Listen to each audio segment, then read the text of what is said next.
Welcome to Socials with the Saints. This is a special time for us to take a break and meet some new friends and role models who can teach us some important lessons and inspire and accompany us on our journey. Today we're going to have a social with Blessed Miguel Pro. And in addition to learning his story, we'll walk a bit through the history of Mexico. You can download a pamphlet about Miguel Pro to share with friends and family on our website, pilgrimcenterofhope.org, as well as some saint cards with his image and different quotes related to today's social. Miguel Pro is extra special to me. I'll be sharing some personal and family stories along the way. His full name was Jose Ramon Miguel Agustin Pro Juarez, and he was born on January 13, 1891 at Guadalupe, Zacatecas, in the heart of Mexico, to Josefa and Don Miguel. His father was the second in the family to become a mining engineer. Now, for a fact that's close to our hearts here at Pilgrim Center of Hope. The Pro family treasured a bottle of water from the Holy Land, and this was used in Miguel's baptism, which took place just 3 days after his birth in a chapel of the local Franciscan monastery. When he was still very small, his family moved to Mexico City. Maybe some of you have visited there. Can you imagine sitting on the steps of a house, hearing the fruit vendors calling out their latest deal? Well, one Aztec woman passed by the Pro family's house regularly, and she would see little Miguelito. She grew quite fond of him, and at one point, she gave him a large amount of little fruits that are a Mexican and Aztec delicacy, tejocotes. Picture a round golden globe that can fit in your palm.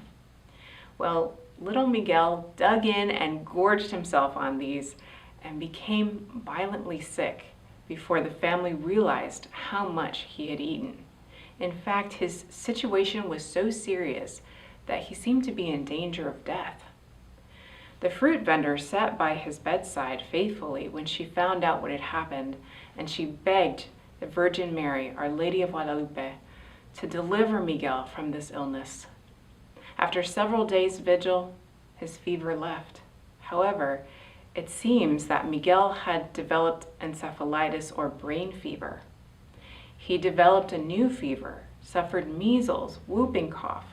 This poor child, imagine. Finally, a doctor announced that Miguel would not live much longer. The family gathered around his crib. Suddenly, Don Miguel took his son up into his arms, held his little body in front of the image of the Virgin Mary, pleading, "My mother, give me back my son." Silence. Then an answer to prayer. Miguel vomited all over his father and seemed to awaken from the nightmare. Within a few days, his health was normal. You know, this story gives us a background for the family's faith and the struggles that they went through together, which are so many that I could not possibly describe them all today. Miguel did recover from this, but he also suffered stomach pains through his adulthood. Still, he seemed to have had a lifelong sweet tooth. He earned the nickname Cocol after his favorite sweetbread made with anise tea. And he was known for making mischief. Miguel's father oversaw his children's education, and Miguel himself was no star student, but he had an extraordinary memory, which of course proved useful. The Pro family was a musical family, and they would enjoy and play music very often in the evenings together. The 5 oldest children played string instruments. Miguel played guitar and mandolin very well. He also enjoyed poetry and would write and recite poems for family members as gifts on holidays and special occasions. One story that I love is that Miguel always went out to hear the traveling musicians who would pass outside the house on the street.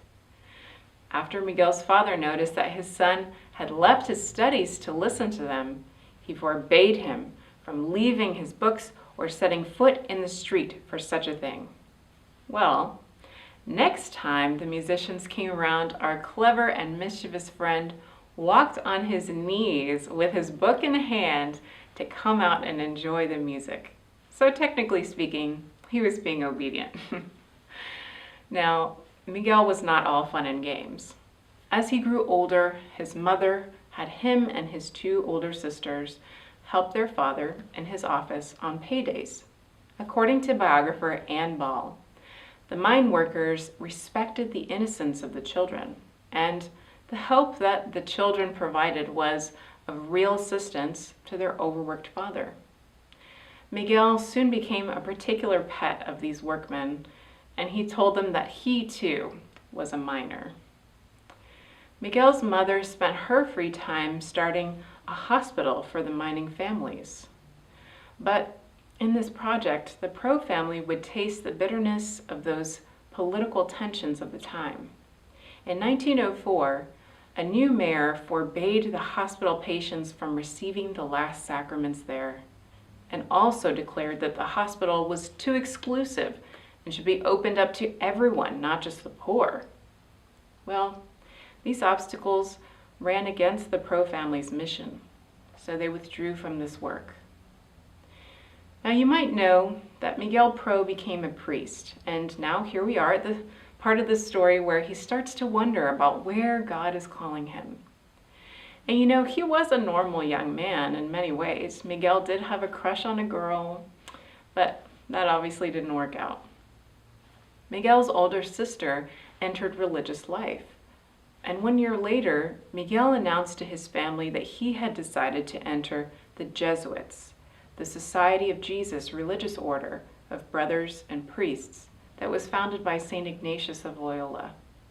He did so in 1911 with his parents' blessing at Michoacan. He first dressed in the religious habit on August the 15th. Now, the Mexican Revolution had arrived. By 1914, the violence and anti-Catholic sentiment became such that the Jesuits were forced to flee Mexico. Miguel and some fellow Jesuits escaped together, and while on their way out of the country, Miguel actually found his mother and younger siblings taking refuge in a little hut. They did not know the whereabouts of their father, who, because he had worked for the government, was a marked man in the eyes of the revolutionaries. Miguel and his companions spent a few days in that little shack, but continued on in obedience of their orders to leave the country. Imagine what Miguel must have been going through at that time, leaving his family behind. Their little band of Jesuits made it through Texas, even passing through San Antonio. Miguel's journey included California and eventually Spain. His seminary and religious formation was all bound up with these travels. He was able to meet Jesuits from all these places and learn from them. This concluded in Belgium, where he was ordained to the priesthood in 1925.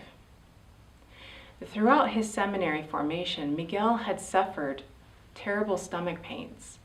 He would try to cover up his suffering by cracking jokes and maintaining a jovial attitude, but eventually these pains became so serious and affected his ability to eat that 6 months after his ordination, having spent day after day with physicians, Miguel was directed by his superiors to receive life-saving surgical intervention. Unfortunately, not only was his surgery unsuccessful in its aim, but Miguel also received word while recovering that his mother had died. Soon after, doctors informed him that they could not risk using anesthesia for his second surgery. What would your reaction be? Father Miguel asked that he be given a book of canon law, church law, to read during the operation. Amazingly, he did while doctors performed the operation. I wonder what it was about canon law that kept his attention while being operated on. Well, the second operation was only partially successful. Thankfully, a third operation provided him enough alleviation of his ailment that he was able to return to Mexico. His Jesuit superiors were hoping that being back in his homeland would facilitate his full recovery. Now it's time for us to recall what's happening in Mexico as Miguel returns home. If you try looking up the quote-unquote Mexican Revolution, you'll see generally that it was defined as having taken place between 1910 and 1920, ending with the election and start of Álvaro Obregón's presidency. However, the reality on the ground for the people is that the death and conflict did not end with those political activities, especially for those who practiced the Catholic faith. The year that Jesuit Father Miguel Pro returned to Mexico is now the year regarded as the start of the Cristero War, a period of heightened conflict from 1926 to 1929 between the anti-Catholic Mexican government and the Catholic citizens. Obregón selected the openly anti-Christian Plutarco Calles as his successor. Now, Calles is sometimes called a monster, but you know what? History and life are not comic books. These were real people. Calles came from a broken family with a background of alcoholism. His parents never married, and thus he was seen as a quote-unquote illegitimate child. His uncle had been a staunch atheist and had instilled in him the value of a secular education. So it should not surprise us that Calles is known for his enforcement of the Anticlerical Laws that had been formally part of the Mexican Constitution of 1917. Just 23 days after Father Miguel Pro returned to Mexico, President Calles enacted what was informally known as the Calles Law. Part of this declaration included a ban on Catholic Mass or other such acts of worship. Vowed religious, such as nuns and monks, as well as priests, were not allowed to wear their religious clothing in public. And in fact, religious orders were outlawed. Religious education was no longer allowed. Clergy were denied the right to vote. Catholic properties were to be used however the local authorities deemed appropriate. In this situation, our clever Father Pro decided to do his ministry clandestinely, signing letters by his childhood sweetbread nickname, Cocol, and dressing up in various disguises. For example, he dressed as a mechanic to minister to cab and bus drivers, or as a farmer to go out to the rural areas. He was a beggar, an office worker, you name it. Some of the local Catholics began to recognize Father Pro in his disguises. He was known to walk the city streets in a dress suit and a hat.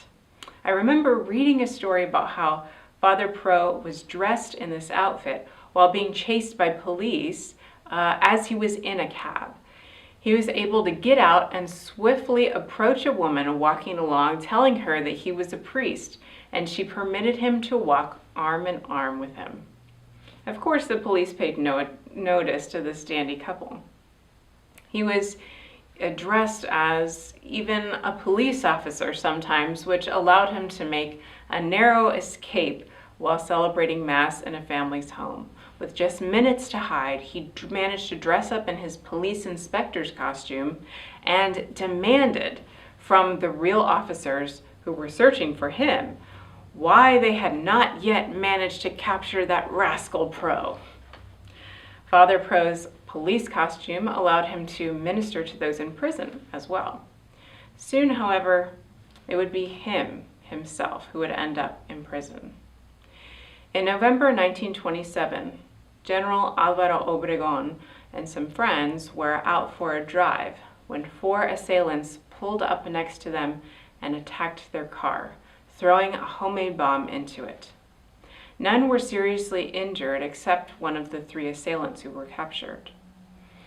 When it was determined that the car used by the assailants was registered under the name of a man named Miguel Pro, Father Miguel and his brothers went into hiding, although they had no connection to the plot or attack.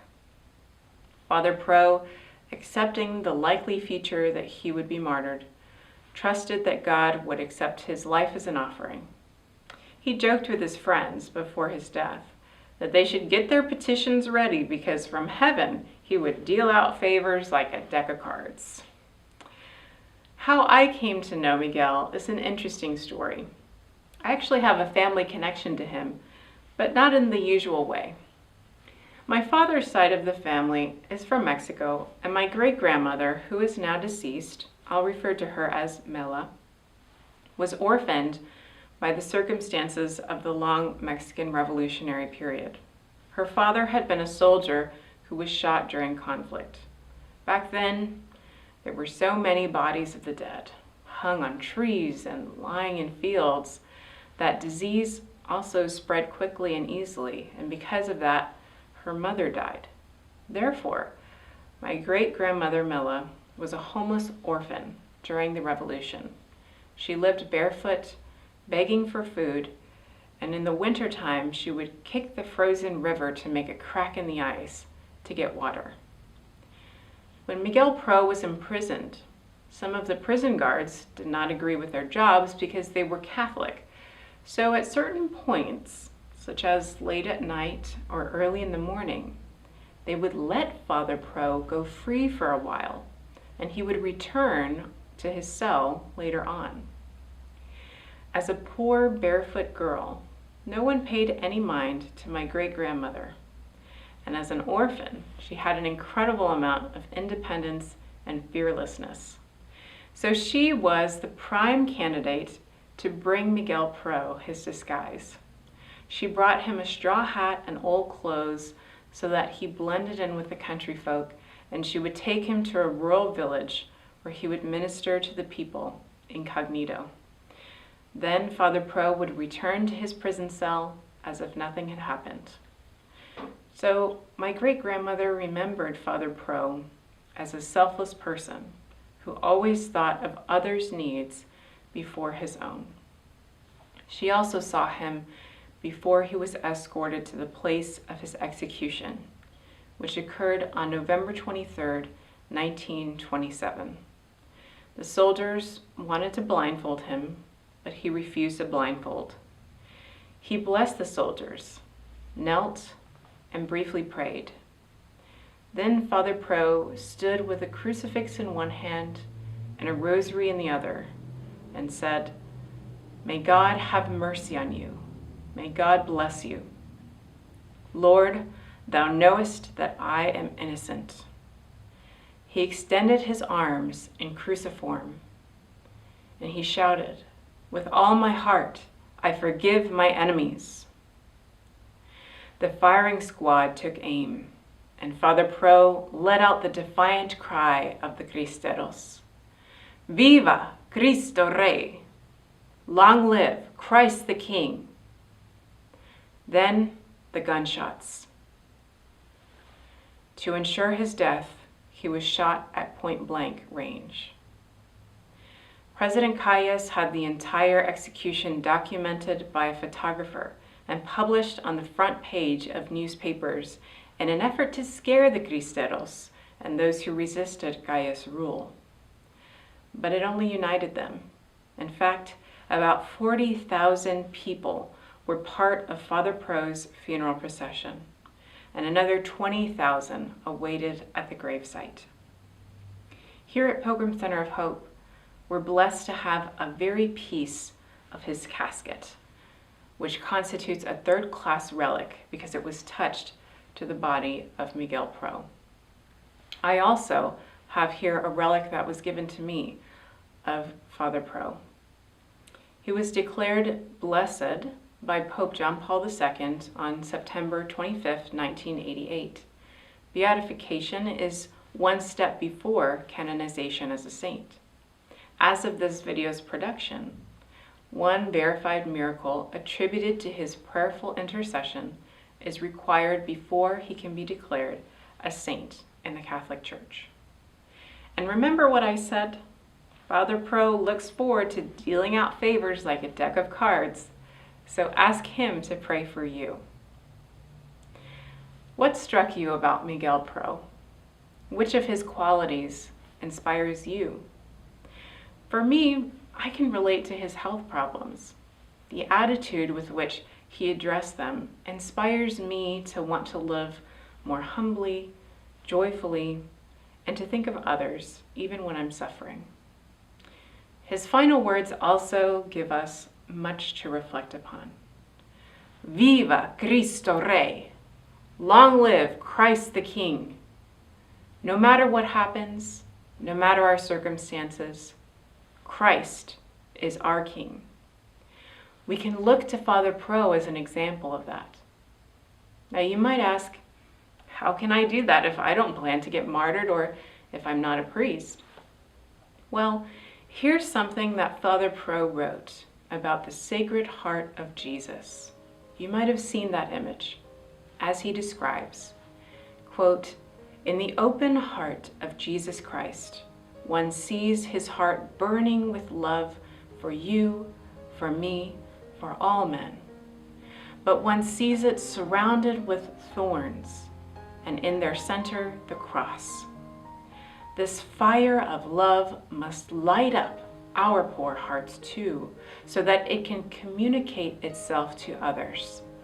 But surrounded with thorns, to keep us on our guard against petty self-interests, and surmounted by a wide-armed cross, to embrace all who surround us, and not let us limit our zeal to any particular person."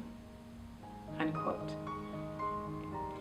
That is how we live with Christ as our King. This quote is available on one of the cards we have for free download at our website, pilgrimcenterofhope.org, along with some of Father Pro's other notable sayings. Thank you for taking some time out for a social with the saints. May it inspire and encourage you on your journey. Know that you are never alone in the communion of saints.